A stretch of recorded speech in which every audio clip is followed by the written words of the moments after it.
अभी आया आवाज? आया आवाज? आपको आया, मेरे को थोड़ी आ रहा आवाज। आ रहा है आवाज? अभी आया ना? Hello hello.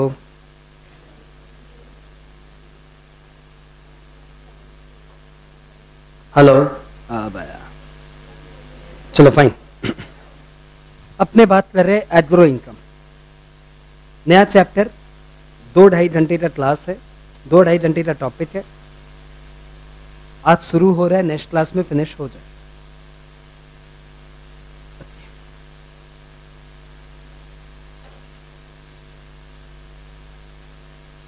एग्रो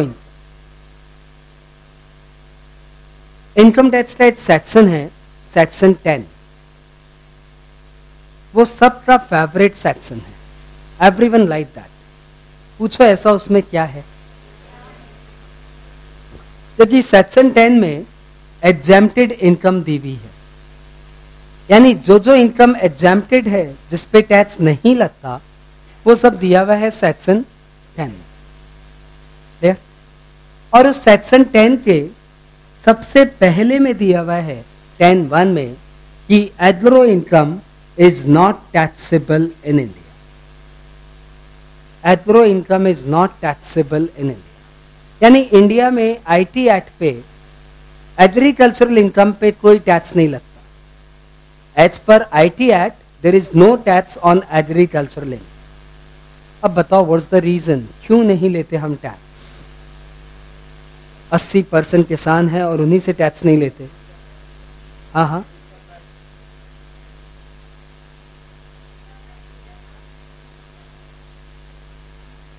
मैं सिर्फ इतनी सी बात पूछ रहा हूं, मैं सिर्फ इतनी सी बात पूछ रहा हूं कि एग्रो इनकम पे टैक्स नहीं लगता, ऐसा क्यों लॉ बनाया गया है? एग्रीकल्चरल इनकम को अपलिफ्ट करने के लिए।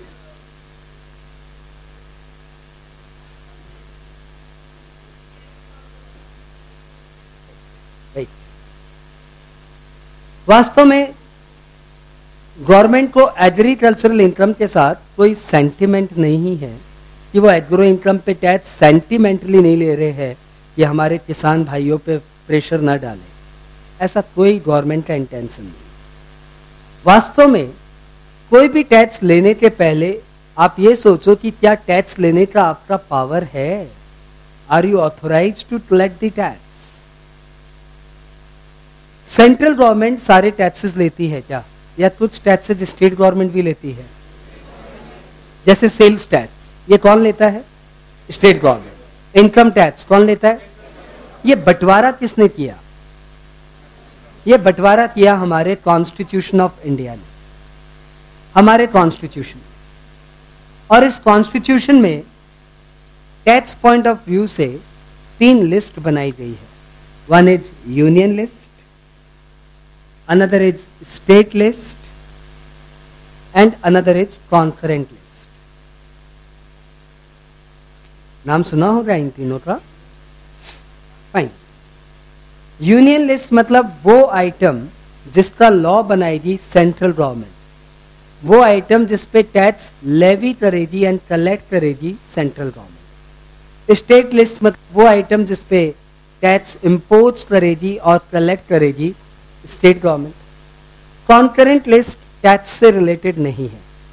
कॉन्करेंट लिस्ट में कुछ मैटर है जिस पे लॉ बनाएगी सेंट्रल गवर्नमेंट और स्टेट गवर्नमेंट मिलकर। सेंट्रल गवर्नमेंट अप्रूव करेगी, स्टेट गवर्नमेंट लॉ बनाएगी, ऐसा कुछ मिलजुल के वो लोग लॉ बनाएंगे।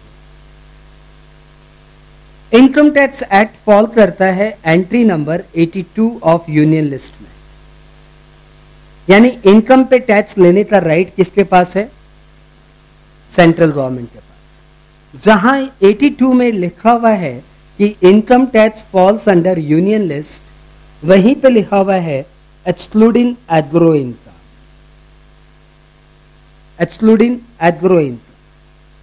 यानी एग्रो इनकम पे सेंट्रल गवर्नमेंट का टैक्स लेने का पावर ही नहीं है। दे कैन नॉट, उनकी अथॉरिटी ही नहीं है, they can not collect the tax, because constitution of India में बैन किया हुआ है कि एग्रो इनकम पे टैक्स यूनियन गवर्नमेंट नहीं लेगी। तब तो उन्हें सबसे पहले बोलना ही पड़ेगा कि agro income is not taxable. और agro income falls under state list, यानी ऐसा नहीं है कि किसान भाई टैक्स नहीं देते, क्योंकि एग्रो इनकम पे टैक्स स्टेट गवर्नमेंट लेती। Finally they got the rationality behind 10(1). Why 10(1) suggest agro income is not taxable? बोलना ही पड़ेगा। यूनियन लिस्ट में साफ साफ एंट्री नंबर 82 में दिया हुआ है, tax on income will be collected by central government excluding agro income. एक छोटे से सेंटेंस ने, एक छोटा सा सेंटेंस हमने सीख लिया विथ लॉजिक। आगे बढ़े। अब जैसे ही ये क्वेश्चन अनाउंस हुआ, जैसे ही ये मैटर अनाउंस हुआ कि agro income is not taxable in India, वैसे ही पब्लिक की क्वेरीज आनी शुरू हुई। सुनो पब्लिक की क्वेरीज। कहाँ रहती हो मैडम? कहाँ रहती हो बताओ? ये मैडम रहती है suppose Hind motor, Hind motor में रहती है। हिंद मोटर में इनका एक प्यारा सा घर है, स्वीट होम, और घर के बाजू में बड़े बड़े पेड़ है। हिंद मोटर है ना, थोड़ा गांव टाइप का एरिया है, तो बड़े बड़े पेड़ है वहां, और ये पेड़ कई बार ऐसे ऐसे घर के ऊपर भी आ जाते हैं और लोग परेशान हैं इन पेड़ों से। ठीक है, ये पेड़ कैसे आते हैं? अपने आप ही उड़ जाते हैं, सेल्फ ग्रोन ट्रीज, और बेवजह घर पे ऐसे झुरमुट बनाते हैं। इसके लिए इन्होंने क्या किया कि हर 3-4 महीने में ये पेड़ कटवा देते हैं। व्हाट दे डू, ये पेड़ कटवा देते हैं। अब इन पेड़ों को कटवाने के बाद जो लकड़ी आती है, द वुड जनरेटेड, ये उन्हें बेच देती है। कितने में? से 20,000 में। हर 3 महीने में कटवा देती है। साल में कितना आ जाता है? 80,000 रुपए। बताओ, इनका 80,000 एग्रो इनकम माना जाएगा? क्यों? पेड़ कटवाए, पैसे आए। कितने जन बोलते हैं एग्रो इनकम है ये? अरे कितने जन बोलते हैं एग्रो इनकम है? 1-2 जन बोल रहे हैं, बाद बाकी सारी बैच बोल रही है नॉन एग्रो इनकम। और पब्लिक के क्वेश्चन सुनो। कहाँ रहते हो मैडम? बांदगुड़। सब तुम जानता है पर्सनली, बांदगुड़ में रहते हो। इनके बांदगुड़ में एक घर है प्यारा सा, और इस घर के बाजू में तालाब है। तालाब है, ऐसे ऐसे ऐसे, ऐसे।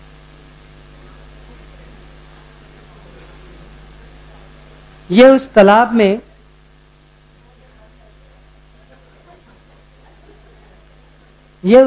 में ऐसे ऐसे दाने डालते हैं, और दाने डालने पे मछलियां उग जाती है।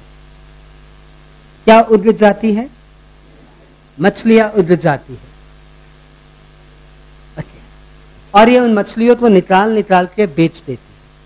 कितने में? डेली का इनका 1,000 रुपए का कलेक्शन है। 1,000 रुपए पर डे।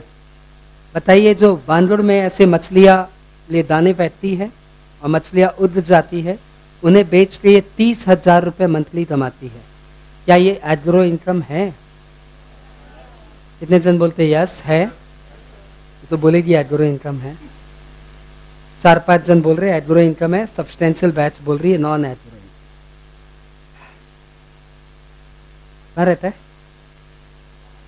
हावड़ा में। कहाँ? हावड़ा में तो हम भी रहता है। कहाँ रहता है बता? लिलवा। अच्छा, लिलवा हावड़ा हो गया। लिलवा कहीं का। लिलवा में इसका एक घर है। इसके घर के बाजू में भी एक तालाब है। इस तालाब में ये भी ऐसे दाने डालता है, और इसके दानों से मालूम मछलियां नहीं आती, कमल उगते हैं। ये मछलियां नहीं उगाता, ये कमल उगाता है, लोटस। और ये लोटस मार्केट में बेचता है सपोज 5-5 रुपए में एक लोटस, इसका भी डेली का 1000 रुपए का कलेक्शन है। दोनों में कोई खास अंतर नहीं। ये दाने डालती मछलियां उगती, ये दाने डालता है कमल उगते हैं। बताओ एग्रो इनकम माना जाएगा? इस बार पूरी बैच यस में है। 20% think no, not an agro income. Entire batch is united, not an agro income, agro income. Fine. तुम लोग कभी मेरे घर आए हो? देखो, बुलाने के भरोसे बैठे रहोगे तो फिर मुश्किल ही है। आना है तो बुलाने का वेट मत लो। इतना मस्त घर है और आश्चर्य की बात यह कि घर पे टेरेस भी है। और हम लोग मालूम टेरेस में क्या करते हैं? हम लोग टेरेस में पॉट्स में खेती बाड़ी करते हैं, यानी गमलों में खेती बाड़ी करते हैं। और हम लोग गमलों में बनाते हैं कैक्टस, एलोवेरा। एलोवेरा हम लोग गमलों में खेती बाड़ी करते हैं एलोवेरा की। एलोवेरा समझते हो? बहुत ही आयुर्वेदिक प्रोडक्ट है। और एलोवेरा बस आ गया सबके सब। एलोवेरा की स्टिक हम लोग 20-20 रुपए में बेचते हैं। एक एक स्टिक हम लोग 20 रुपए में बेच रहे हैं। और हमारा भी डेली का कलेक्शन करीबन 2000 रुपए है। हम लोग भी महीने में 60,000 रुपए कमा लेते हैं बाई सेलिंग एलोवेरा। लेकिन हम लोग जमीन में खेती नहीं करते, हमारी खेती होती है टेरेस पे, वो भी पॉट्स में। बताओ, ये जो 60,000 रुपए साल में हम लोग कमा रहे हैं, ये एग्रीकल्चरल इनकम है? How many percent think agricultural income है? ओह, 40% ऑफ द बैच। मेजोरिटी बोल रही है नहीं, एग्री इनकम नहीं है। क्यों नहीं है मेरी इनकम, एग्रो इनकम? जमीन से रिलेटेड नहीं है।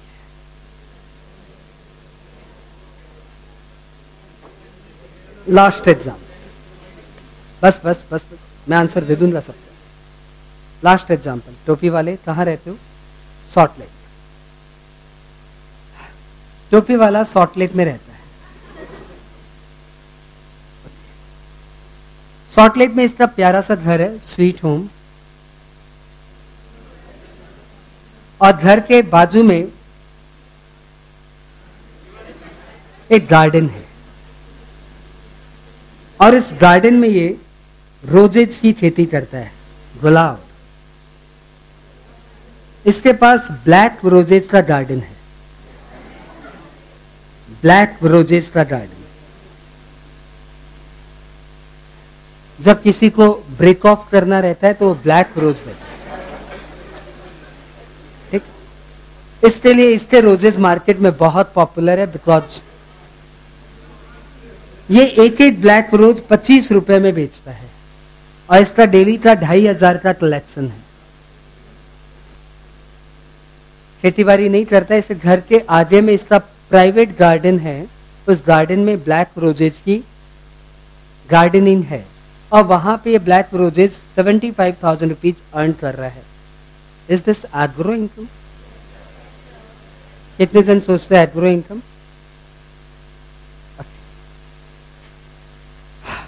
कई लोग तो वोट देते ही नहीं है। कितने जन बोलते हैं एग्रो इनकम नहीं है?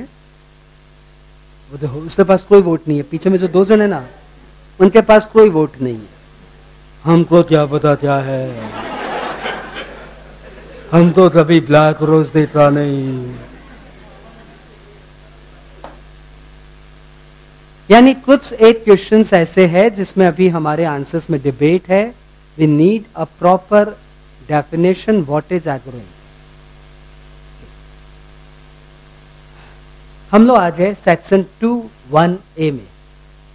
इसमें डिफाइन किया हुआ है meaning of agro income. Meaning of agro income बोलने पे हमारे पास 5 पॉइंट है। 5 points are given to define what is agro income. 500 point एक दूसरे से कनेक्टेड नहीं है, अलग अलग पॉइंट है। यानी यदि आज मैं ये 4 पॉइंट पढ़ा के छोड़ देता हूं तब भी ठीक है, आपको कुछ आ गया। 5वां पॉइंट इससे कनेक्टेड नहीं है, ऑल आर इंडिपेंडेंट पॉइंट। ठीक है, हम लोग इसमें इन कर रहे हैं, उसके पहले आप ये सेंटेंस लिखो,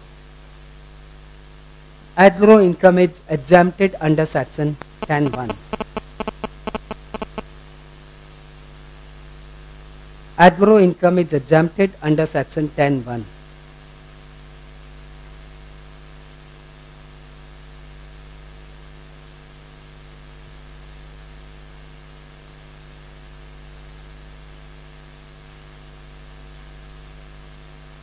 Y agro income is exempted, ये आपको लिखने की दरकार नहीं है, वो यूनियन लेस, स्टेट लेस, क्योंकि एग्जाम में कभी नहीं पूछेगा why agro income is exempted.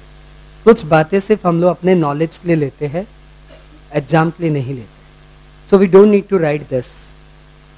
हम लोग आगे नेक्स्ट स्लाइड में मीनिंग ऑफ एग्रीकल्चरल इनकम लिखना शुरू करो। Have the header meaning of agricultural income, section 2(1)(a). Agro income means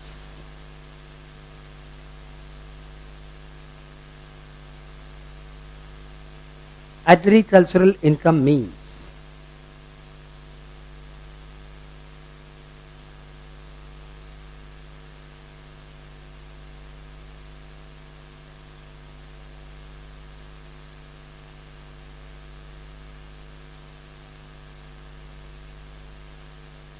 आपको पता है सेक्शन 2 में डेफिनेशन रहती है, ये बात पता है। 2(7) में एसएससी, 2(9) में असेसमेंट ईयर, वैसे ही 2(1)(a) में दिया हुआ है एग्रीकल्चरल इनकम। पॉइंट नंबर 1 लिखते जाइए आप। पॉइंट नंबर 1, ऐसे 5 पॉइंट है, हम लोग अभी पहले पॉइंट में है। रेंट और revenue derived from agricultural land in India. Rent or revenue derived from agricultural land in India.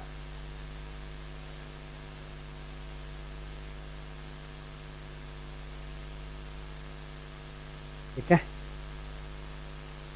ये पॉइंट ही सजेस्ट कर रहा है कि यदि आपके पास कोई एग्रीकल्चरल लैंड है और आपने उसे भाड़े पे दे दिया, तो आपके पास जो भी रेंटल इनकम आ रही है वो आपकी एग्रो इनकम मानी जाएगी। सो सिंपल कि मैं यहाँ पे सीए इन प्रैक्टिस हूँ, मेरा यहाँ पे छोटा सा प्रोफेशन है, एक छोटा सा कोचिंग सेंटर है और एक छोटा सा मेरा किताबों का काम धंधा है, और मेरे पास राजस्थान में एक बड़ी सी ज़मीन है जिसे मैंने भाड़े पे दे रहा है।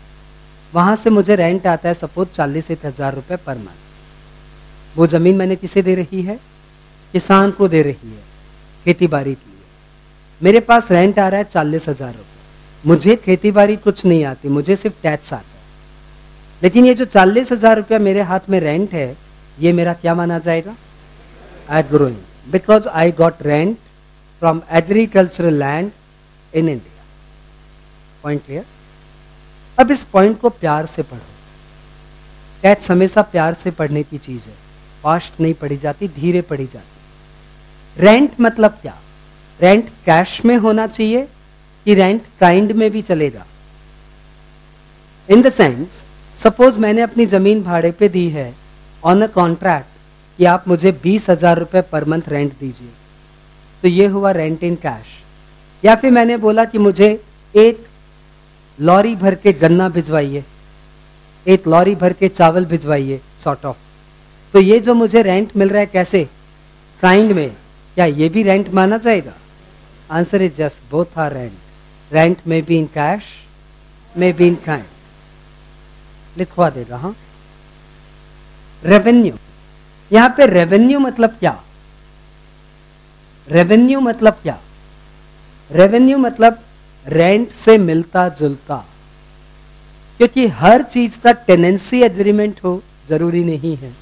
तो यदि आपने प्रॉपर्टी बिना टेनेंसी के दिया है, फिर भी आपको रेंट जैसा ही कुछ मिल रहा है, तो उसको हम लोग बोलेंगे रेवेन्यू।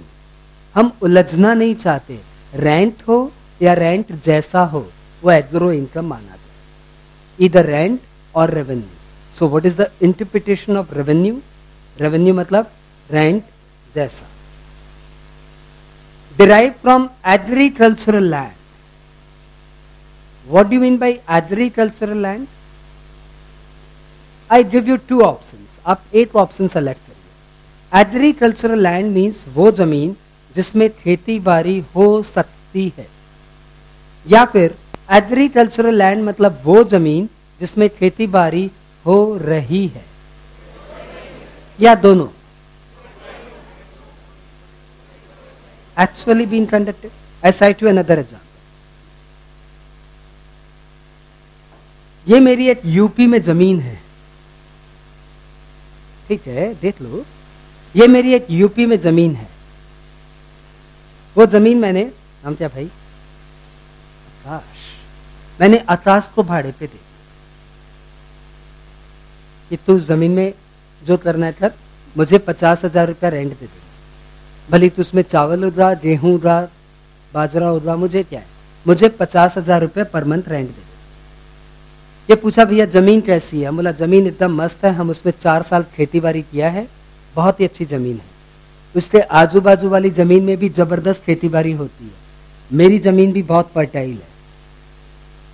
आकाश सुना, बोला ठीक है भैया, आपको 50,000 मिल जाएंगे. मालूम आकाश वहां पे क्या किया? वहां पे इसने ASR बिजनेस स्टार्ट किया. ASR बिजनेस समझता है क्या है? ASR बिजनेस का फुल फॉर्म है आओ शादी रचाए. क्या बिजनेस है देखो. इसने ASR बिजनेस बोलने पे यहाँ पे जमीन में एक छोटा सा पहले मंडप बनाया, वहां पे पंडित जी बैठे हैं, ठीक है. इसके अलावा एक केटरिंग का स्टॉल लगा दिया, केटरर है वहां पे. एक ओपन ऑडिटोरियम बना दिया जिसमें आराम से आप गीत वीत करिए. यहाँ पे डांसर्स वांसर्स का कॉन्ट्रैक्ट हो जाएगा. यहाँ पे इसने मैरिज ब्यूरो खोल दिया. यदि आपको लड़के नहीं मिल रहे हैं, लड़की नहीं मिल रही है, तो आप मैरिज ब्यूरो में कॉन्ट्रैक्ट करिए. और यहाँ पे और अदर अरेंजमेंट, लाइटिंग फाइटिंग, सबका अरेंजमेंट है. यानी बस आप अपना मूड बनाइए कि मुझे शादी करने का है, बस फिर आ जाइए. सबसे पहले मैरिज ब्यूरो में घुसिए, वहां से अपना पार्टनर पसंद करिए, फिर फटाफट इधर आइए, गीत वीत के गाने वाने बता दीजिए, फिर फटाफट से यहाँ आइए, क्या खाना वाना बनाने का है, पार्टी वार्टी, लाइटिंग फाइटिंग, और फिर फटाफट जाके पंडित जी बुक कर लीजिए और बैठ जाइए दाम बिंदास. शेरवानी वेरवानी भी यही मिल जाएगा आपको. एक कंप्लीट पैकेज है ASR बिजनेस. तो मेरी जो जमीन थी उसमें आजू में खेती बाड़ी हो रही है, बाजू में खेती बाड़ी हो रही है. 4 साल पहले मैं भी वहां पे खेती बाड़ी कर रहा था. The land is perfect for cultivation. लेकिन मेरा जो टेनेंट है आकाश, वो वहां पे क्या करता है? ASR बिजनेस करता है. 50,000 रुपया जो मेरे को रेंट आ रहा है वो एग्रो इनकम या non agro income? How many percent think this is agro income? And answer is agricultural land means the land which is actually used for agriculture purpose. Definitely ये 50,000 रुपया मेरे हाथ में रेंट एग्रो इनकम नहीं माना जाएगा, because land is not actually use for agriculture. दूर दूर तक उसका एग्रीकल्चर से कोई लेना नहीं है.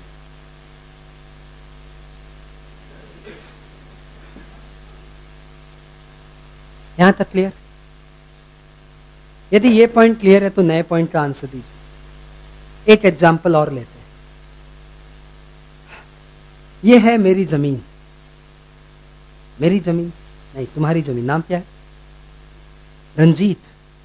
बट डरावना नाम है भाई, रंजीत. रंजीत यहाँ पे एक जमीन ले रहा है और यहाँ पे खेती बाड़ी करता है, और यहाँ पे इसके कुछ कैटल्स स्टोर्ड है जो इस खेती बाड़ी में काम आते हैं, बैल वैल. रंजीत ने बाजू वाले से बात किया. बाजू वाले नाम बताओ? विशाल. विशाल से बात किया, उसकी भी एक जमीन है. विशाल को बोला यार ये जमीन मुझे दे दे, मुझे खेती बाड़ी में चाहिएगी. विशाल ने 20,000 रुपए में जमीन भाड़े पे दे दी. रंजीत मालूम क्या किया, यहाँ पे खेती बाड़ी नहीं किया। इसने ये सारे कैटल्स, कौन से कैटल्स जो खेती बाड़ी में काम आते हैं, वो वाले सारे कैटल्स इधर शिफ्ट कर दिए और यहां पे खेती बाड़ी बढ़ा दी। Situation clear? अब बताइए, क्या ये विशाल को जो रेंट मिल रहा है, is this agricultural income? Would you say the land is used for agricultural purposes? Answer is yes, because ultimately these cattle are supporting agriculture, so the land is directly or indirectly used for agro purposes, and this is agricultural. Short clear? बाजू में एक और जमीन है, पड़ोसी नाम बताओ। Rahul. Okay, Rahul थोड़ा ठाकुर टाइप का इंसान है, मूंछ है इसकी, ऐसा इंसान है, चश्मा सुनी, ठाकुर इंसान। रंजीत डरते डरते राहुल के पास दिया, ठाकुर साहब जमीन भाड़े पे देंगे क्या? ठाकुर से जमीन भाड़े पे मानता है, तेरी जमीन खरीद लूंगा मैं। अच्छा सर, मेरे को एक्चुअल में आपकी जमीन से थोड़ा सा काम था कि आपकी जमीन पे जो घासें हैं ना, वो बड़ी प्यारी है और मेरी कैटल्स बार बार मुझे बोलती है कि उस घासों को हमारे लिए अरेंज करो। तो सर आप कुछ मत करिए, बस इतनी सी परमिशन दे दीजिए कि 4 से 5 हमारे कैटल्स यहाँ पे आके घासें चर ले। राहुल ठाकुर बोला, देखो 4 से पहले मत आना और 5 के बाद नहीं, ठीक है? 4 से 5 तुम लोग को परमिटेड है कि यहाँ पे कैटल्स आके घासें खा सकती है और उसके लिए तुम्हें हमें 10,000 रुपए रेंट देने पड़ेंगे, 10,000 रुपए का पेमेंट करना पड़ेगा। पहले तो ये सोचो, ये 10,000 रुपया रेंट है क्या? नहीं, ये रेंट नहीं है, लेकिन ये रेंट जैसा है। So you got what is the meaning of revenue? माना रेंट नहीं है because the property is not let out. Let out क्या कुछ नहीं हुआ है, खाली घास चरने का परमिशन मिला है, तो definitely it is not rent, लेकिन रेंट जैसा है, लेट इट बी। अब ये जो कैटल्स जो इस खेती बाड़ी में काम आ रही है, ये कैटल्स यहां पे आके घास चर लेती है डिसिप्लिन्ड वे में। वास्तव में रंजीत ने इन सारी कैटल्स को घड़ी पहना दी है। ये 4 बजे अपना नियम से घुस जाती है और 5 बजे नियम से निकल जाती है। अब बताओ कि ये जो लैंड मिस्टर राहुल ठाकुर की है, जो 10,000 रुपए ने जो रेंट मिल रहा है या चार्जेस मिल रहे हैं, इज दिस एग्रो इनकम?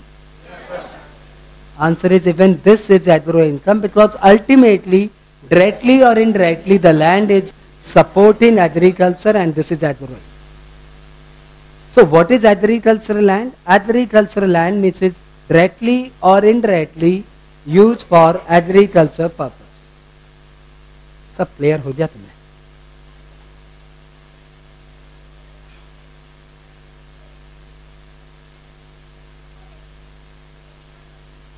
तो वो भाड़ा क्यों दे रहा है? Then why is he paying rent? Just not an agro income. Fine. आ गया है? सबसे पहले छोटे छोटे नोट लिख लेते हैं।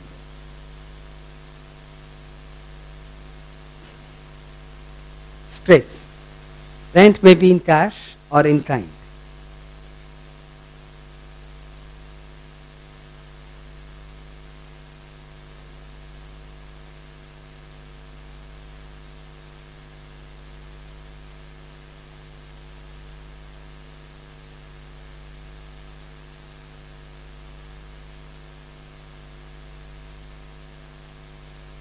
Revenue means anything like rent, anything like rent. आप हिंदी में भी लिख सकते हो, रेंट से मिलता जुलता।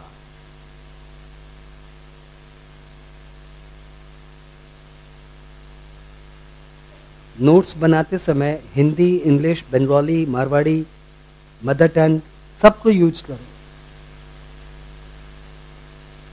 भोजपुरी यूज मत।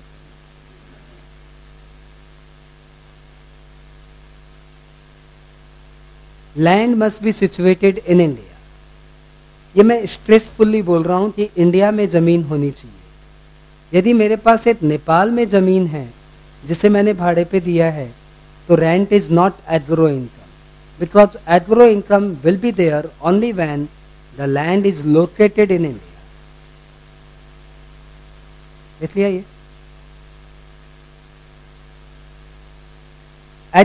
मुझे पता, agricultural land means the land which is actually used for agricultural purposes directly or indirectly.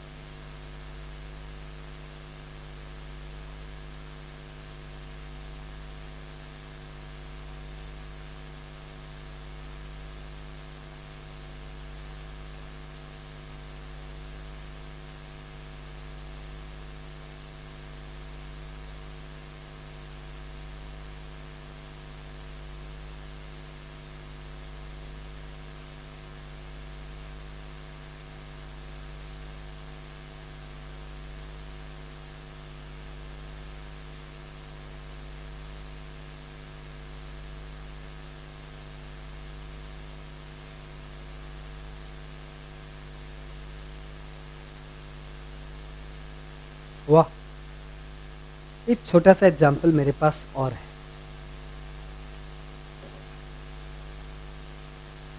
ये है ए की जमीन। ए ने इसको भाड़े पे दे दिया बी को, और बी ने इसे भाड़े पे दे दिया सी को।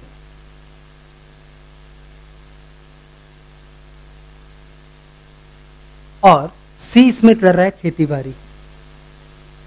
जमीन है ए की, ए ने भाड़े पे दिया बी को, बी ने रीलेट किया, सब लेट किया सी को, और सी इसमें कर रहा है खेती बाड़ी। प्रॉपर्टी से यानी जमीन से रेंट आ रहा है ए को 10,000 और बी को 18,000। बताइए किसका एग्रो इनकम, किसका नॉन एग्रो इनकम? एक एक करके बोलो। पहले बताओ ए का एग्रो इनकम या नहीं? कितने जन सोचते हैं ए का agro income? Half of the batch. B का एग्रो इनकम, ऐसा कितने सोचते? ओके, और कितने जन सोचते दोनों का agro income? And answer is ultimately A और बी दोनों जन जमीन से पैसे कमा रहे हैं, और ये जमीन एग्रीकल्चर पर्पज में यूज हो रहा है, भले ये यूज करे या वो यूज करे। Ultimately, the land is agricultural land or not? Because agricultural land means the land which is used for agro purposes. So ultimately, the land is agricultural land, and both A and B are generating rent from such land. तो कहाँ law में बोला हुआ था SSC must be the owner? कहाँ बोला हुआ था कि टेनेंट मस्ट डू एग्रीकल्चर? बोला हुआ तो सिंपल सा था, रेंट और revenue derive from agricultural land. So both income will be treated as agro income. Clear? Receiver of rent need not to be the owner of land.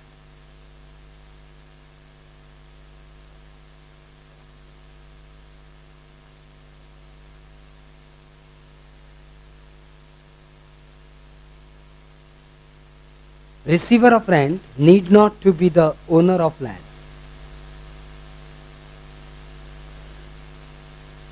हमारा पहला point finish हो गया। 5 पॉइंट है, हमने एक पॉइंट कर लिया। रेंट और revenue derive from agricultural land in India. एक एक वर्ड क्लियर है?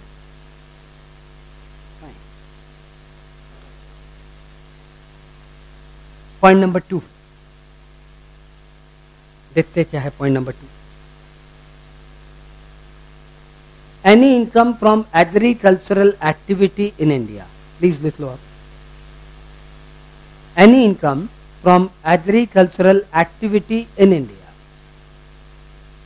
पहले वाले पॉइंट में आपने जमीन भाड़े पे दी थी, दूसरे वाले पॉइंट में आपने जमीन भाड़े पे नहीं दी है, आप एग्रीकल्चरल एक्टिविटी परफॉर्म कर रहे हैं।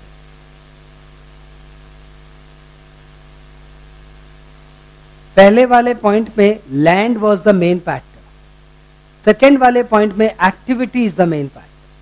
क्लियर? क्या है? पहली बात करते हैं, what do you mean by agricultural activity? Agricultural activity को हम लोग दो पार्ट में डिवाइड करते हैं. One is basic operation, another is subsequent operation. Basic operation मतलब वो सारी activities what you apply before germination of plant. Plant के जर्मिनेशन के पहले आप जो जो काम करते हो all are called basic operation. Like tilling of land, जमीन को मुलायम करना, सीडिंग बीज बोना, सोइंग पानी वानी दे के उसे फर्टाइल करना, all these are called basic operation. और एक बार प्लांट जर्मिनेट हो गया उसके बाद आप क्या करते हो? Maintenance, irrigation, harvesting, pesticide, insecticide application, ये सारे एक्टिविटीज हो गई subsequent operation. So basic operation means all operation applied before germination of plant and subsequent operation means all activities applied.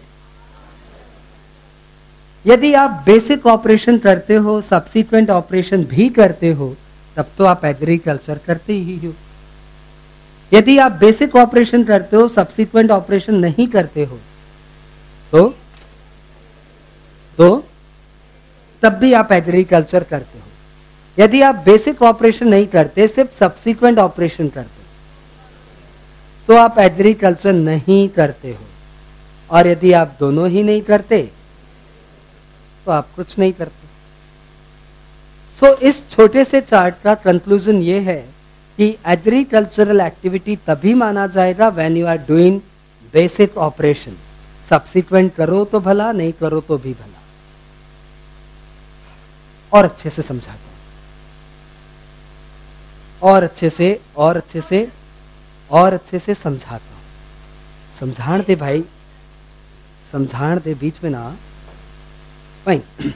Batch में सबसे स्मार्ट सा लड़का सा कौन है? स्मार्ट सा लड़का आओ भाई, सामने आओ.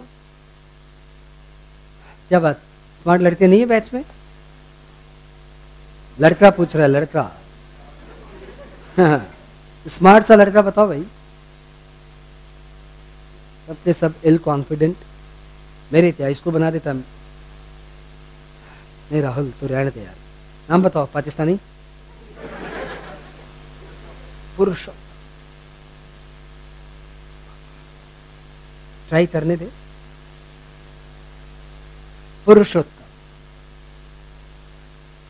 पुरुषोत्तम स्मार्ट सा लड़का है. CA/CS पढ़ रहा है.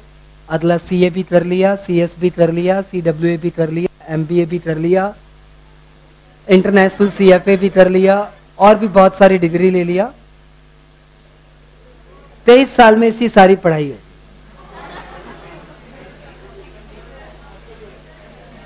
23 साल मतलब 23 साल की एज में 23 ईयर्स का है ये, और इसकी सारी डिग्री जिसके पास है. और अब ये सोच रहा है क्या करे, तो इसने फाइनली डिसाइड किया कि हम अपना खेती बाड़ी करें.